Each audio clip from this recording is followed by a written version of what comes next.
Hello, and welcome to Maybe I Can, exploring possibilities one sprinkle at a time. If you've ever found yourself asking, is this all there is to life? Then you're in the right place. I'm Debbie, author, speaker, entrepreneur, and coach. And every Tuesday, I'm here to share a sprinkle of hope and inspiration. Together, we'll uncover the more joy, more fulfillment, more prosperity, more fun. We'll share stories of transformation, actionable tips, and that little nudge you need to take the next step. So let's embark on this journey of discovery and say, maybe I can, to a life filled with more.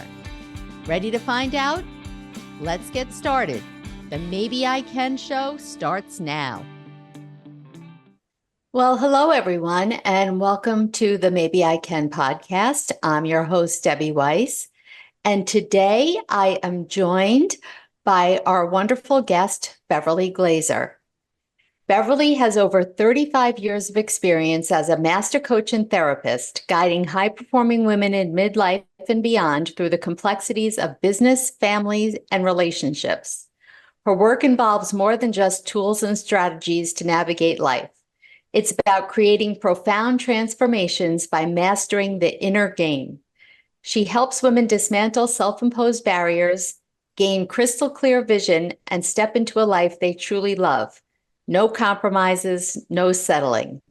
Her clients don't just navigate life, they revolutionize it, embracing a new level of fulfillment and success. Wow, that is fantastic. Well, Beverley, welcome to the show. Thank you. Thank you, Debbie. It's a pleasure to be here. And, as I listen to it, I get inspired. And I get inspired because of my wonderful clients, and which can be each and every one of you. Because what happens is what we have inside of us is so powerful. And what I get to do is actually get you to understand that you have the power to bring up all that goodness that's inside of you. And it sounds so woo-woo. It really does when I say it. But it's really the truth. It's really the truth that our mindset is everything. And just by what you've been doing with all the work that you've been doing, that once it connects, there's no going back. And so what I do is I hate to say help. I don't help. Okay. What I do is, from my therapy background, which I didn't start as a therapist, as you know, there's many, many reinventions that I had before I came to that. But what happens is, there are many ways that we can go to find our value. And once we know what our value is, boom, that's what happens. And it's a journey. It really is, because when we start out in life, we are told we have to do things this way and that way and work the other way and follow that yellow brick road, or just to continue to survive, in your case, one thing after another. And what happens is we start feeling, I'm not good enough, I'm not smart enough, I'm not so many things enough, I don't have time for me. Whatever those things are, they put us down, they shut us out. And often when women become middle-aged and older, and even when you're high achievers, and I'll say particularly high achievers, it's like, what's next? What's next for me? What is there? I've achieved all this. When I went to school, I wanted to be a doctor. I've heard this many times, or a lawyer, or this, or whatever it is, right? And I've achieved it. And I run a company, and I was pretty well given it and ran it because it was my dad, whatever it is. I'm thinking obviously of a client. But what happens is, now I did so much. And now I am employing C-suite staff. And I call it staff because when you're the owner, you end up being these people. But now what's next for me? They're doing it all.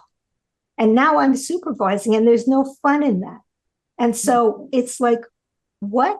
I can't just sit on the beach. I can do that for a while, but where's my purpose? And then we can also feel it's too late. And it's never too late. But if you feel it's too late, then we start spinning that spiral.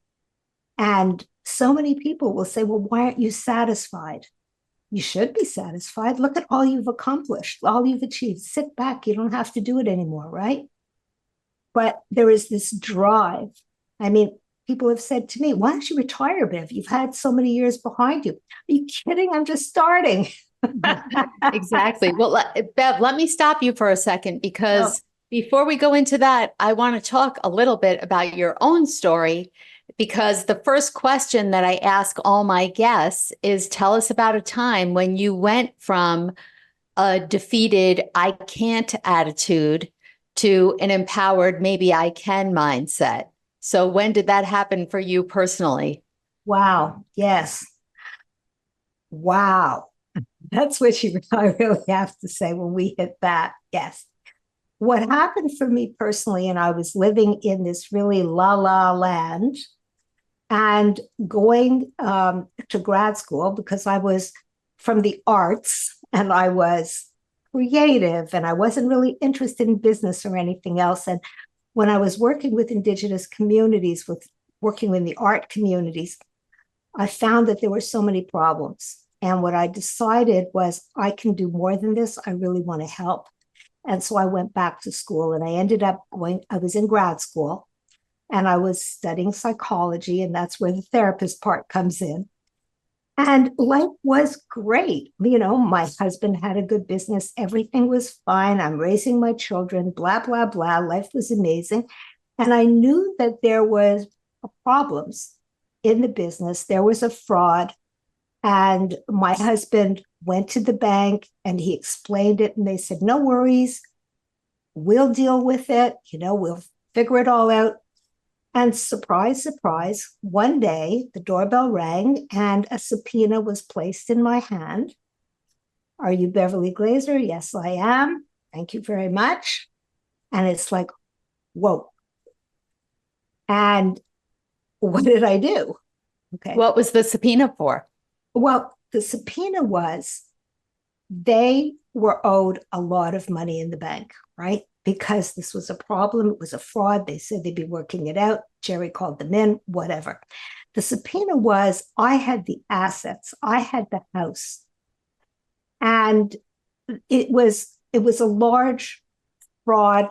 And eventually, although I fought it for 8 years, I have to tell you, Debbie, me knowing nothing, ended up learning a lot. But what it really was when the wife has the assets, they will try to figure out, they throw a net, right? To see where's the money, what can I do? It doesn't really matter, throw a net, right?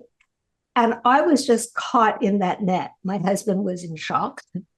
He tried to prevent anything from happening to me, but it's very common that assets are put when you have an owner, the wife has the assets, right? It's common. We had a good marriage. I was okay with that. And I didn't even think twice. This wasn't what I was about. Well, okay. With that I had to hire a lawyer. He hired a lawyer as well for himself. We went through this whole process.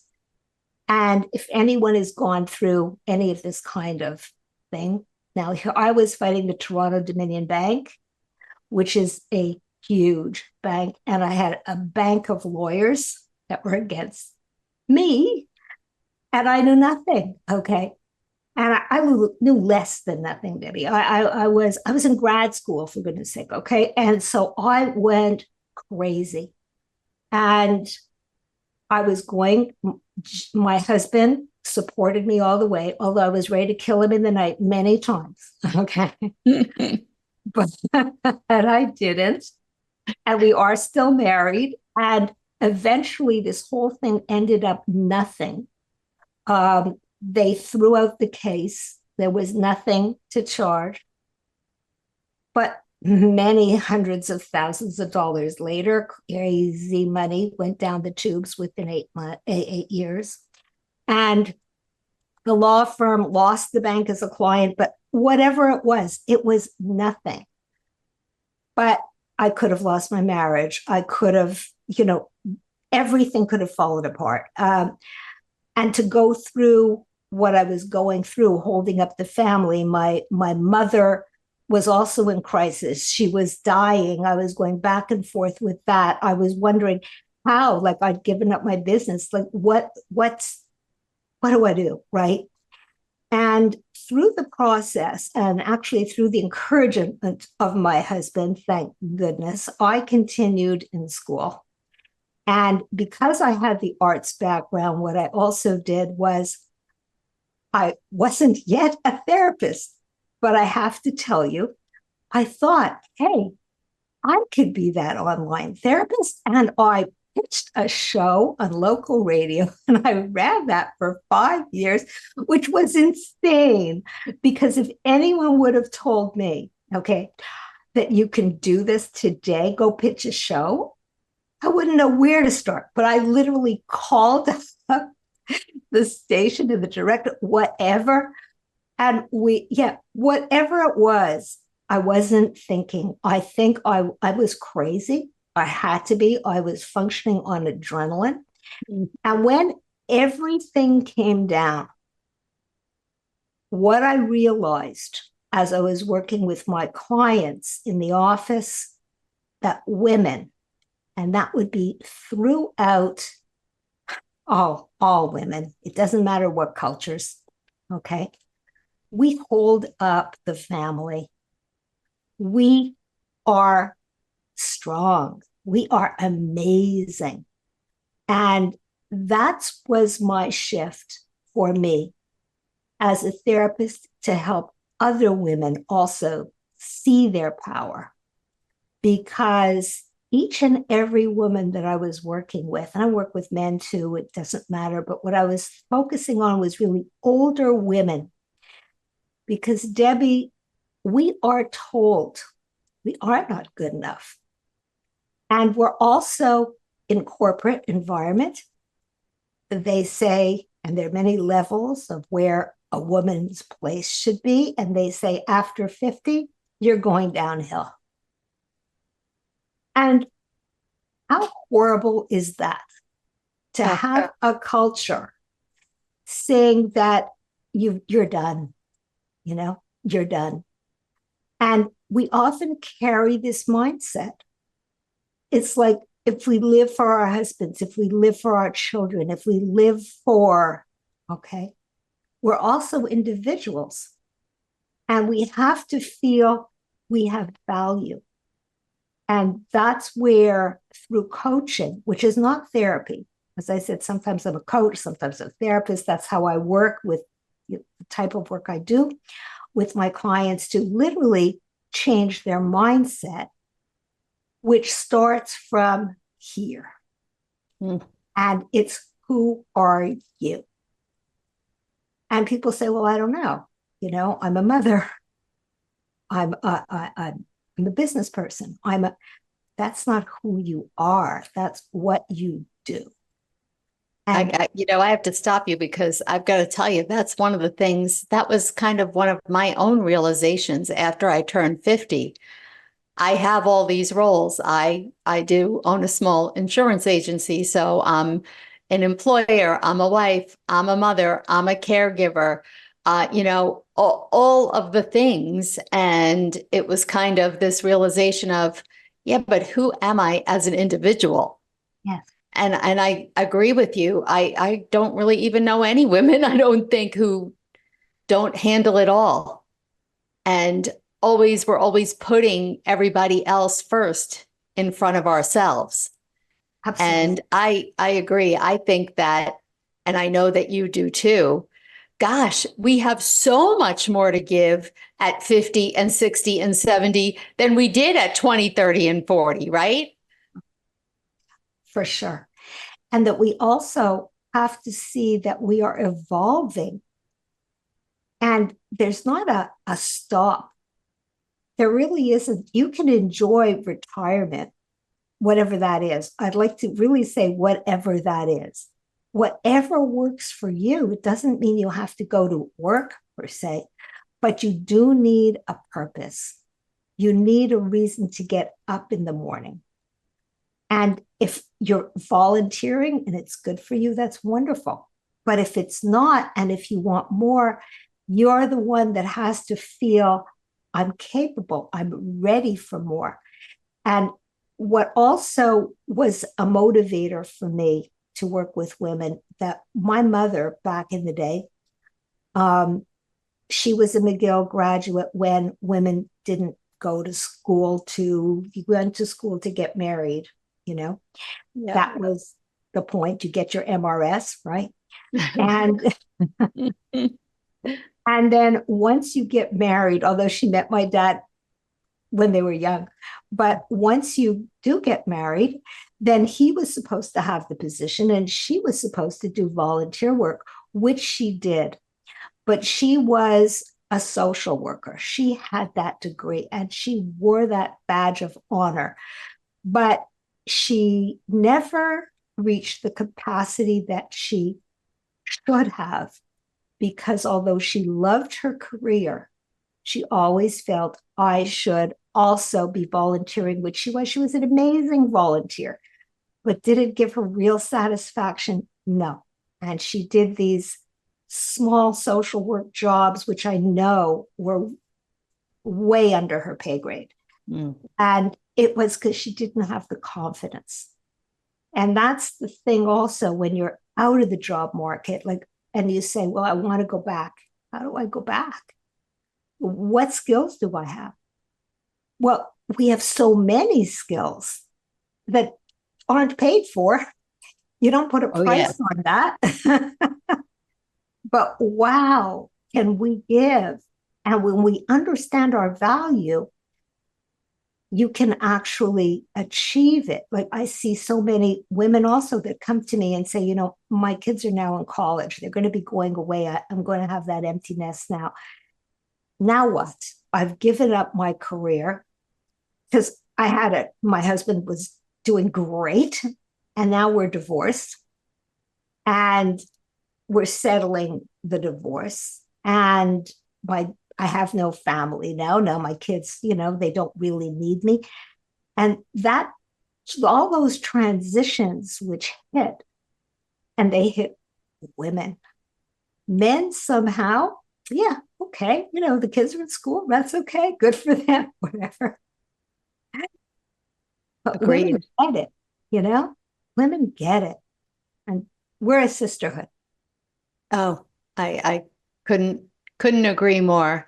I couldn't agree more, because I think we get our strength and inspiration from each other. I was actually on a meeting earlier today, and that's what it was, just listening to each other, everybody's successes and difficulties, and we all have so much in common. And I think that's what your podcast, that's what my podcast is about, is inspiring others with our stories, with stories of other people. Because I know that let me ask you, I was at a point where I thought I wanted more, but I didn't know what the more was. I didn't have that feeling that I, was meant to be a social worker, but I never did it. I didn't have a feeling I was meant to do anything else. I was working. It wasn't like I was dissatisfied in my work.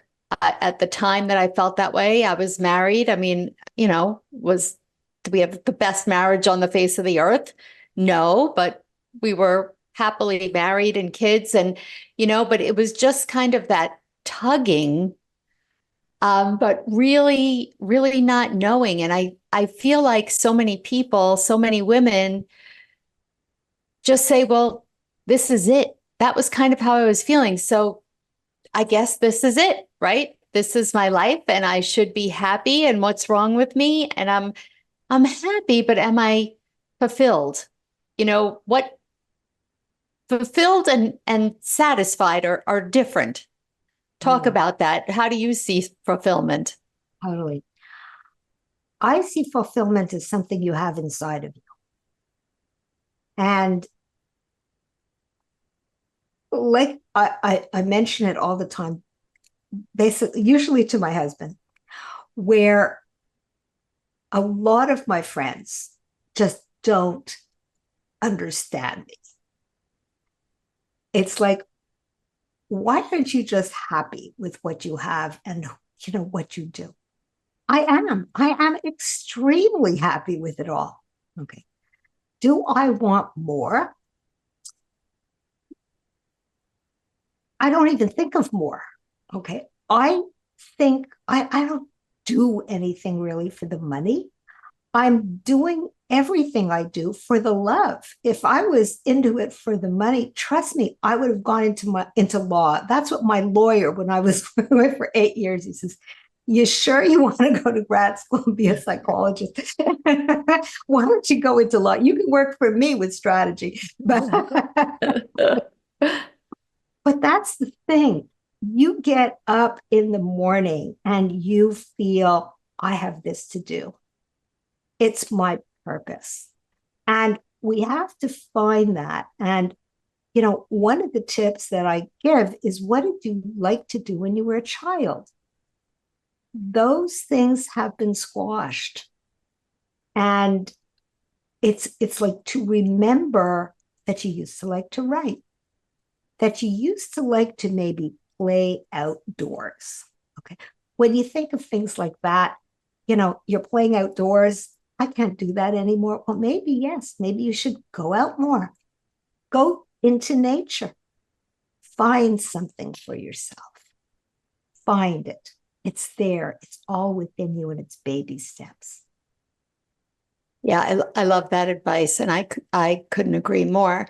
I wanted to be a teacher. Like, that was it. I wanted to play school all the time. And I wanted to be the teacher, not the student. I couldn't stand when someone else wanted to be the teacher. And back when I was going to college, I wanted to become a teacher. And my mother, who lived in the era of women can only be teachers or nurses, and she said, you are the first generation that can do anything that you want. Like, why would you choose this? Because she, got her degree in teaching, and teaching was not for her. And that wasn't what she was meant to do. And she wound up getting away from it. And so I didn't study teaching. And now, reflecting, thinking to myself, for the longest time, I thought, well, what am I supposed to do? Go be a teacher at this point, go back to school, and it just didn't seem to make sense to me. But then I realized it doesn't have to be teaching in that form, that traditional form, right? And I think that for me, I was just, so closed-minded or narrow thinking about it. But maybe what you did as a child, maybe it can be something just maybe a little bit different than you might be thinking. Absolutely. Absolutely. And when you're writing a book and speaking, Debbie, you're teaching. Exactly. And we just have to find our purpose somewhere. And it's there. It's always there. Yeah, it is there. So let's talk for the couple of minutes that we have left about self-sabotaging behavior, because I've got to tell you, my business coach said to me this morning, "Are you self-sabotaging yourself?" And I was like, "What? What do you mean?" No. Then I started thinking about it when we were talking about it, and I thought, oh, maybe I am, and I don't even realize. But can you just talk about what it is, and how would we even know if that's a behavior we're engaging in?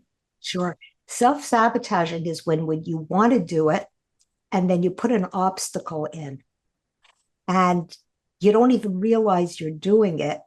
But that's where your limiting belief comes in really quickly. And you're going to say, I can't. Or you're going to avoid doing what you really have to do. You want to do it, but you are actually sabotaging your own success. So that's where the belief system comes in. I can. And if I believe it, I can. So the belief has to come not from knowing, it has to come from feeling. If I feel I can do it, I won't sabotage myself. It's like when you lost weight. When I felt that I could do it, I did it. But I know how to do it. Just don't eat this stuff. Right? That's it. And when you are going back and going on that roller coaster, guess what? You're self-sabotaging, giving yourself all kinds of different excuses, but they're really excuses. The bottom line is you took that, you put it in your mouth, own it. And usually, or at least I can say in my case, and you can tell me if it's in most cases, it's based in fear. Of course. And when we face our fear, Debbie, it disappears. It's gone. It's all up here. It becomes larger than life. Oh yeah. Oh yeah. That's another whole podcast, because unfortunately we're coming to the end of our time together. So I'd love for you to share where people can find you, your podcast, your website, all the things. Sure, absolutely. You can find me on reinventimpossible.com. My podcast is Aging with Purpose and Passion, and it's all about stories. It's all about stories of overcoming others, and you're in it too, Debbie, with your amazing stories. Many of them of overcoming. And when we overcome, when women listen to stories of others, we empower each other through stories. So I'm on Instagram, I'm on LinkedIn, a lot on that, and pretty well everywhere. Facebook, my group is Women Over 50 Rock, and my name is Beverley Glazer, so just check that out. Yes, please do. Everything will be in the show notes. And Beverley, thank you so much for coming on. I really appreciate it. And to everyone else, I will see you next week. Thank you. Thanks for spending part of your day with me here on Maybe I Can, exploring possibilities one sprinkle at a time.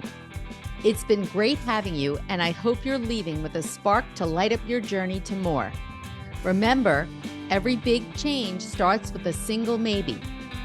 If you're ready to kickstart that change but not sure where to begin, I've got just the thing for you. Head over to download my free guide, The One Critical Step to Kickstart Change, and take that all-important first step. Let's make those maybes into reality one sprinkle at a time.